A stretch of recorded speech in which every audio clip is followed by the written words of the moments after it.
Welcome to the Power Narrative, Episode 2, What's the Point? I am your host, B. Green, and this episode is inspired by conversations that I've had with various educators who have shared their experiences with me teaching children of color who have struggled with the devastating imagery that they've seen either in person or on the news or social media. I want to say thank you to those educators for being a light to those children and all children whom they have a hand in the lives that they are shaping. A freshman in high school had witnessed the murders of unarmed black men and women on the news, and then suffered the tragedy that occurred when this same thing hit close to home and he lost a close relative in the same fashion. This had a severely negative effect on him naturally. Before, he was a model straight A student, but after this thing had occurred, his grades started slipping and he had a drastic change in his behavior.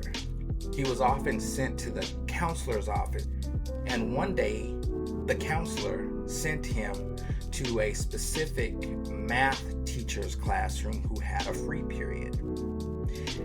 He walked in and was confused as to why he was there. The teacher caught on and told him, have a seat. Now, I know you don't want to talk, but if you leave right away, they're just going to send you back. So I will ask the questions that they want me to ask you. 1, why are your grades slipping? And 2, how does what you experienced make you feel? The kid responded, you see, all right, I used to care, but I don't anymore. I mean, what's the point? Give me a 0, because that's exactly how I feel. Like a great big 0. The teacher looked him up and down and said, I agree. That's exactly what I see when I look at you. A big 0. Now this got the kid's attention. The teacher got up, turned his back to him, and started writing on the chalkboard. And he drew a number line of 10 zeros. He said, young man, a 0 is actually a placeholder. You are a growing, developing child, and you hold a valuable place, and we are waiting for you to show up. So the question is, why fail when I can help you? You ask the question, what's the point? And I'll get to that, but first, I'm going to tell you my story. You see, I went to the same school, I grew up on these same streets, and I remember sitting in this classroom, and there was a specific kid that was in my class, and you never know what a person's going through until you get to know them.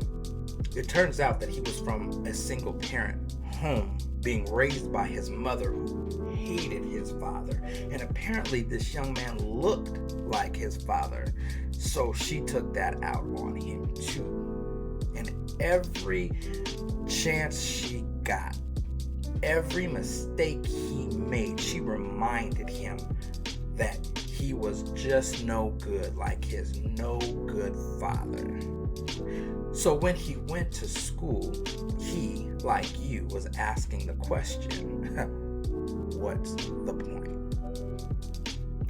Lucky for him, he was extremely smart, so there was a majority of his classes that he didn't even have to try to succeed in, so he skated by most of those classes except for when it came to math.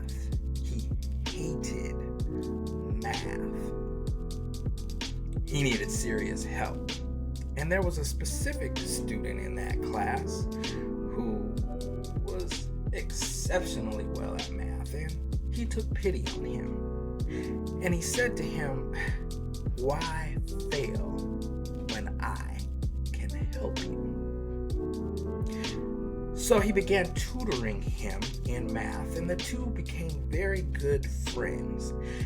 And he spent a lot of time at his new math tutor's house, and it really started to turn him around, and he actually started caring. And he not only passed math, but he applied himself in all of his other classes.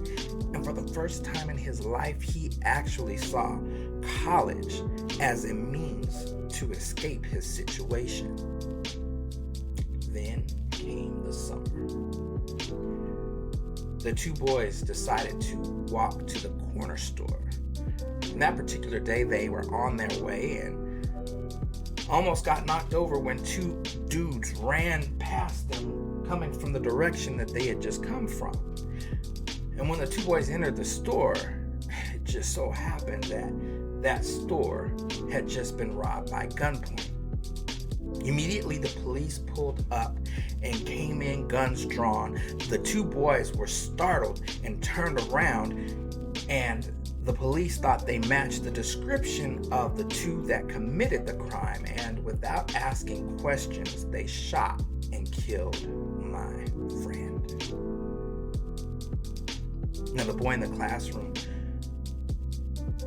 was actually reached by this story, and he said, "I am so sorry that you lost your friend. And it was really nice of you to have tutored him in math and helped him. But you see, that's exactly why I don't see what the point is. That young man got gunned down for nothing." In which the teacher replied, "I think you made the wrong assumption. You assumed that because I am a math teacher, that I was the tutor, when in fact, it was the opposite. You see, I could have let the pain of that tragedy cause me to give up. But then that would have been a slap in the face to his memory and everything that I gained from that friendship. He always talked about going to college, and his family became my support system, and so I went. Not just for him, but because I learned more about me in that house from his friendship than I ever did at home. And that's when I understood what the point is." The teacher walked over to the chalkboard and grabbed a piece of chalk, back where he had wrote the string of zeros, and he told the student, "The point is where you place value." He said, "Do you know anything about the stock market?" And the boy was like, "Huh?" The teacher said, "It's kind of like gambling. People bet for and against how commodities and certain businesses will perform based on how people buy into them and where they spend their money. There are ideas placed by people who bet against your level of success. Case in point, people who pour more money into prisons than into education.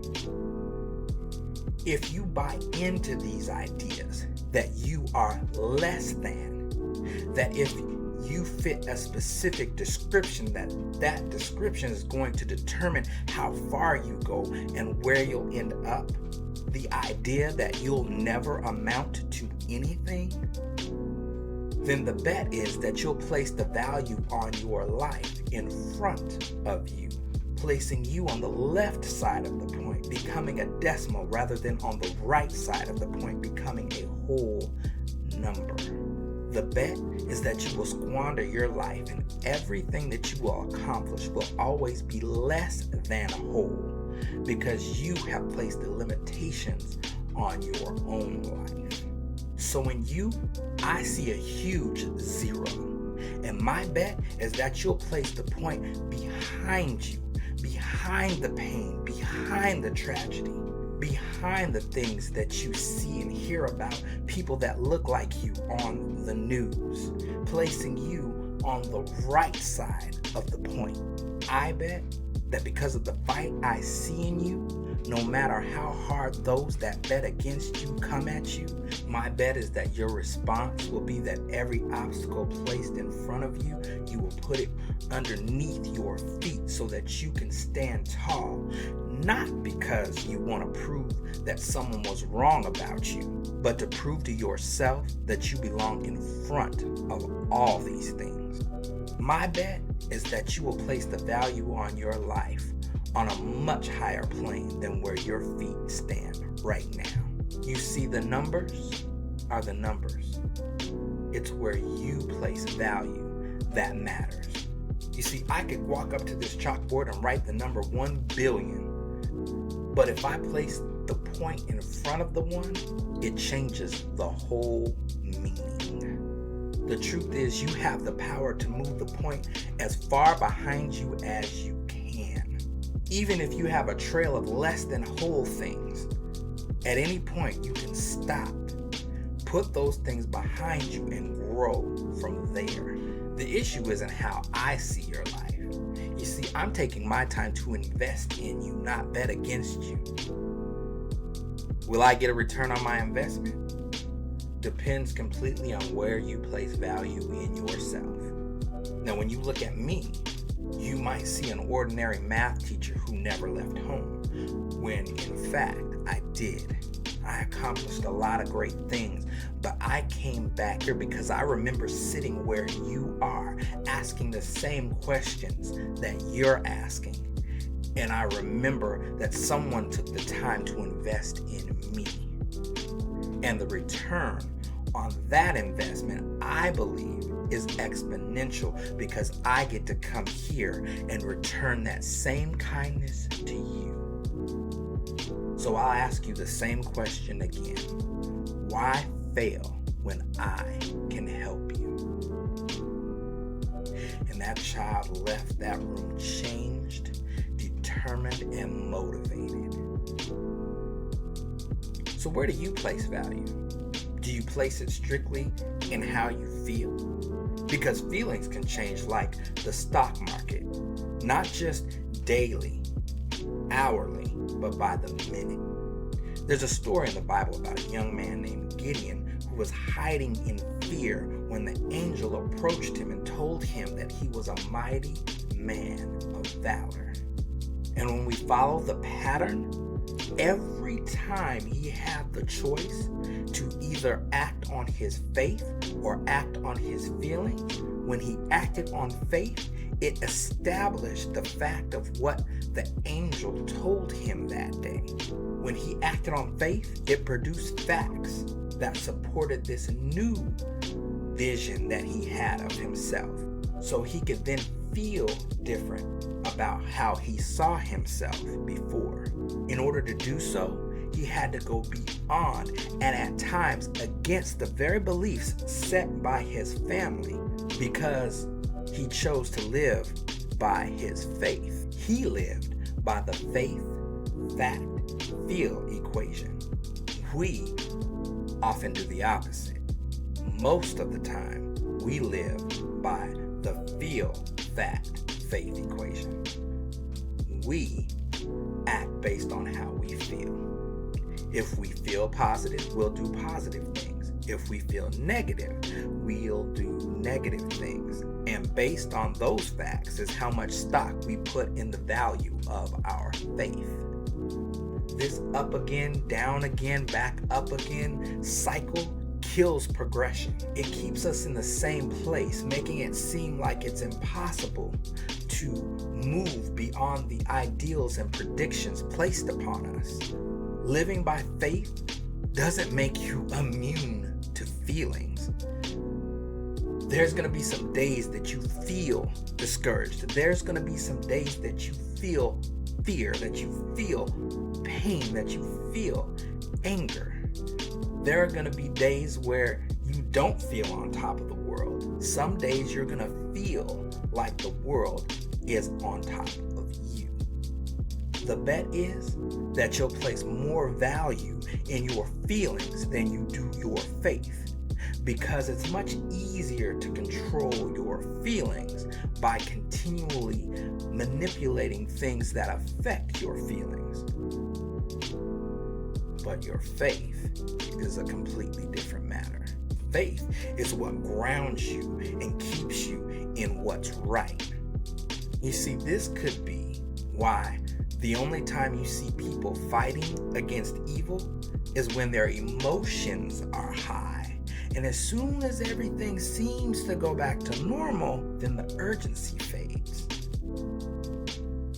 But when you walk by faith, even when you don't see the opposition, you continue to heal. You continue to correct those things that are wrong, because the work continues past emotion, because it's based on principle. We have to change the narrative that has the kids asking, what's the point? You may be asking yourself, what's the point? What's the point? Listen to the last speech written by the late, great John Lewis. And what you'll hear is that Emmett Till was his George Floyd. You'll hear about how him and Emmett Till were about the same age when this atrocity happened. The point is, when John Lewis realized that Emmett Till could have very well been him, he didn't allow fear to stop him. He didn't allow fear to make him accept that this was his station in life. He didn't allow things to go back to normal. The point is, he placed value in becoming a voice, in dedicating his life into making a difference. He proved the point of placing value above the stereotypes and limiting beliefs that can become a prison with no walls. The point is placing value that the hero and shero that you're waiting for is you. The point is placing value in developing your unique gift, because there is a starving world who needs your example to feed them. The point is placing value in the truth that when you look over your past, you may come from a family that is prone to negative cycles and generational curses that you have the power to be the first one to overcome. The point is placing value in the truth that you are a divine creation who was born for such a time as this. So the challenge question is, where are you going to place the point in the value of your life? Thank you for your time. Be Green, reminding you that your story is being written every day. Take the pen.